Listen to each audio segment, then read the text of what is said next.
いびき、それただの癖じゃないかもしれない。疲れてるだけと思ってない。でも実は呼吸が止まっている場合もある。衝撃の結論、いびきは睡眠の質を下げる原因になる。普通は気にしない。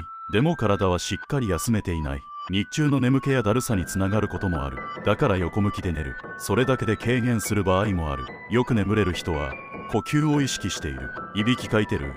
コメントで教えて。いびき、それ体のサインかもしれない。